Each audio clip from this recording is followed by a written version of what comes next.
originally, when when William Morris Agency come to us and said, you know, there's this John Force, this guy's the winningest guy in history, and they ought to do a show about him. Well, Brent Travers showed up, and after 2 weeks with us, he went back to A&E and said, no.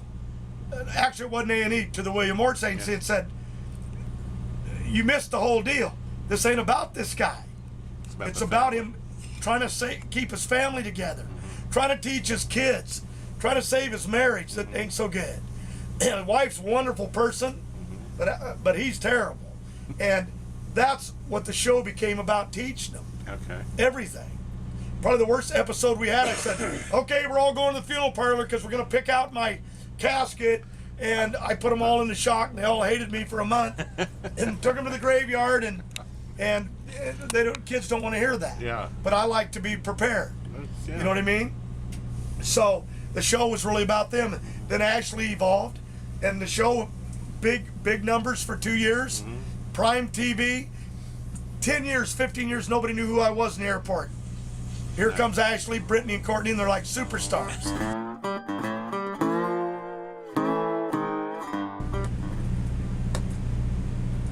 That I have a fear of heights.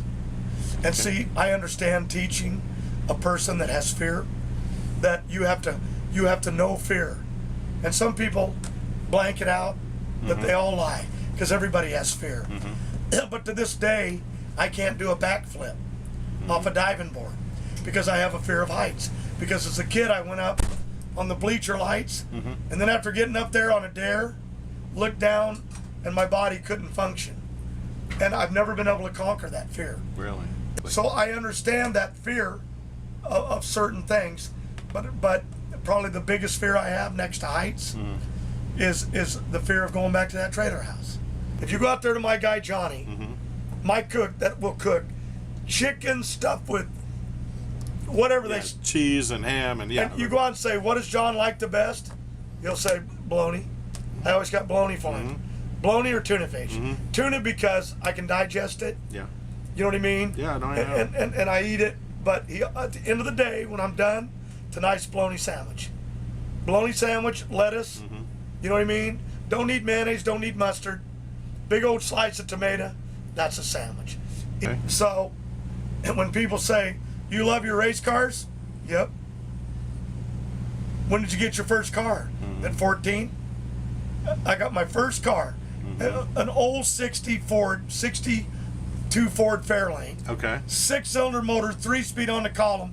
I remember the day that I went out of the trailer court and we went and didn't tell my dad because he didn't believe in this stuff. We put a 3-speed on the floor. Oh, really?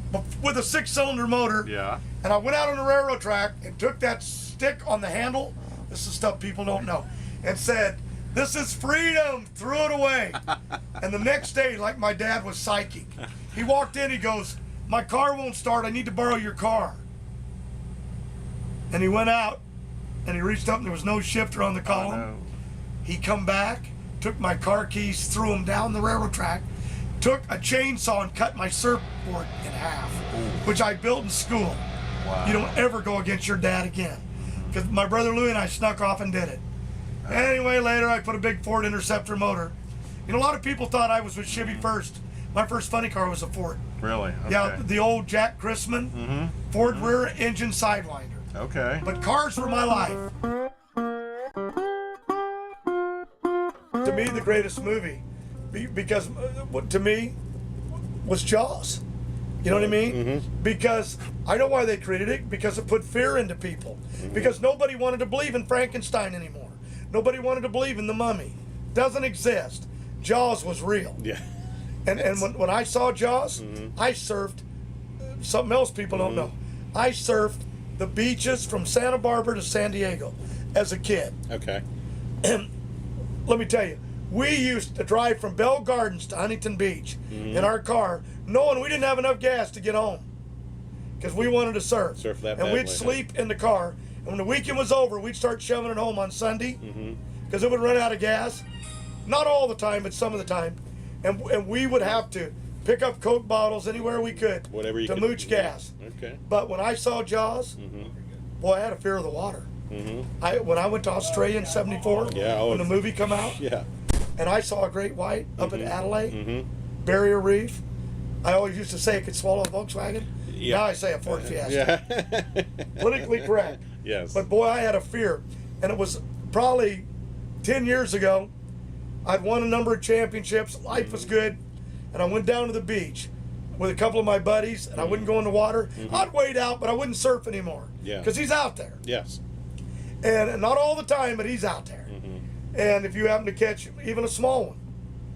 But they got me drunk, and I went out and surfed. No, really. And I got on a surfboard, but them days are gone.